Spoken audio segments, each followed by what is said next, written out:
خدائی کا جھوٹا دعویٰ کرنے والا فرعون کیسے عبرت کا نشانہ بنا، دیکھیے اس ویڈیو میں۔ مرنے کے 3500 سال بعد فرعون کی ممی کو کس نے کب، کیسے اور کہاں ڈھونڈا، ایسی حیرت انگیز معلومات آپ کو دینے کی کوشش کریں گے۔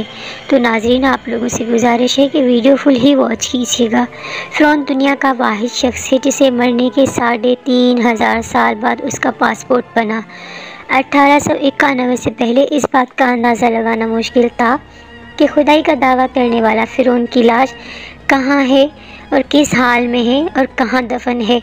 اللہ پاک سے دعا ہے کہ اللہ پاک ہمیں حق سچ بولنے کی توفیق عطا فرمائے۔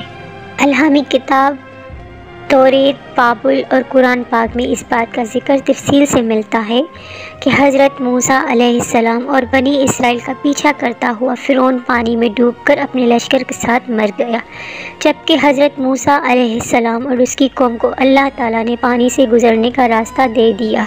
اس کے بعد فرعون کے ساتھ کیا ہوا اس کا ذکر بائبل اور توریت خاموش ہے، لیکن قرآن پاک میں عجیب بات کہی گئی تھی جس کا کسی کو سمجھ نہیں تھی اس کا مطلب کیا ہے۔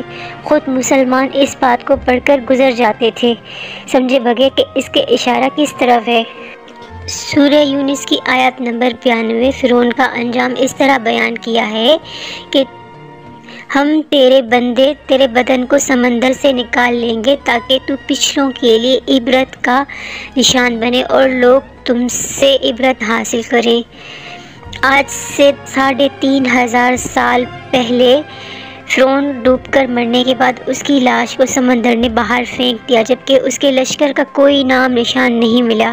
مصریوں نے فرعون کی لاش کو پہچان کر لاش کو دربار تک پہنچایا اور درباریوں نے اچھی طرح سے لاش کا استقبال کیا اور اسے مسالے وغیرہ لگا کر محفوظ کر لیا۔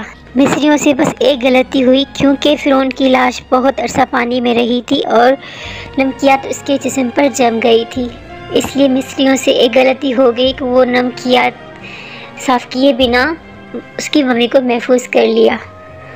وقت گزرتا رہا، وقت کے ساتھ سب کچھ دب گیا، چھپ گیا۔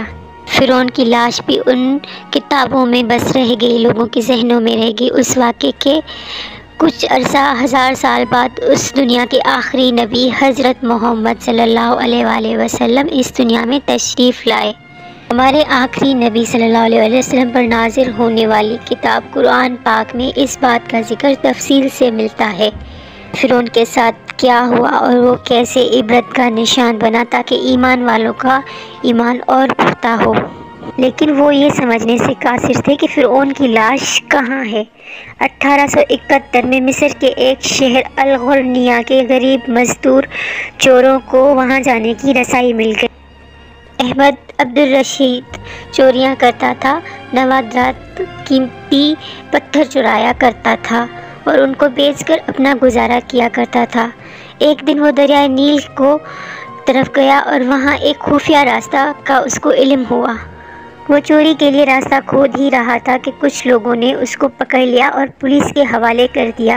وہاں کی پولیس نے وہاں کے سب چوروں کو پکڑ لیا اور جب اس راستے کو جس کو عبدالرشید کھود رہا تھا، جب اس کو انہوں نے رسائی کی اور بالکل کھودا تو وہاں ان کو فرعون کی ممی اور بہت سی ممیاں ملی۔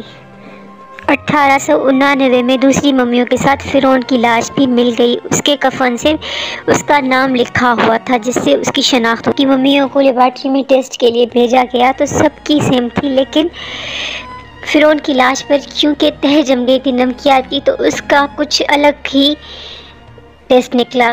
تو وہاں کے سیاستدانوں نے اس پر اور تحقیق کی۔ وہاں کے سائنسدانوں کے لیے یہ عجیب بات تھی کہ فرعون کی ممی، ایک بادشاہ کی ممی، وہ ڈوب کر کیسے مری، اس کے ساتھ آخر کیا ہوا۔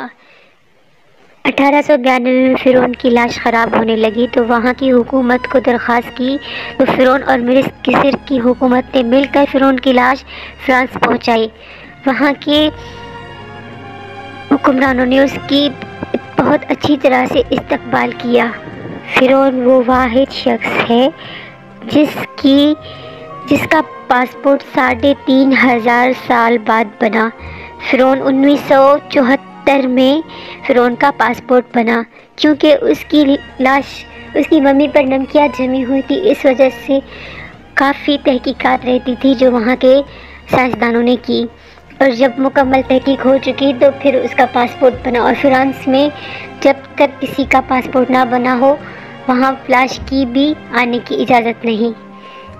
دلچسپ بات یہ ہے کہ فرعون کی لاش کو ہر سال فرانس لے کے جایا جاتا ہے اور وہاں اس کی مرمت ہوتی ہے اور اس کے ناخن اور بال تراشے جاتے ہیں، کیونکہ ایک بادشاہ کی موت ڈوب کر مرنے سے ہوئی۔ یہ بات ڈاکٹر مورس کے لیے بہت عجیب تھی، اور وہ اس بات کا معلوم کرنے کے لیے اس کو یہی پتہ لگا کہ اس کا کسی مسلمان ملک سے تعلق ہے، تو وہ مصریوں کے پاس گیا، مصر گیا، وہاں کے ایک سیاستدان سے ملا، اور ان سے جب معلوم ہوا تو اس نے اس ڈاکٹر کو قرآن پاک کی سورۃ یونس کی آیت نمبر 92 پڑھ کر سنائی، جس کے بعد ڈاکٹر مورس پر اس کا بہت اثر ہوا، اور ڈاکٹر مورس نے اللہ تعالیٰ کو خدا مان لیا اور قرآن پر یقین کر لیا کہ بے شک اللہ ہی عبادت کے لائق ہے اور قرآن سچی کتاب ہے، اور ڈاکٹر مورس نے اسلام قبول کر لیا۔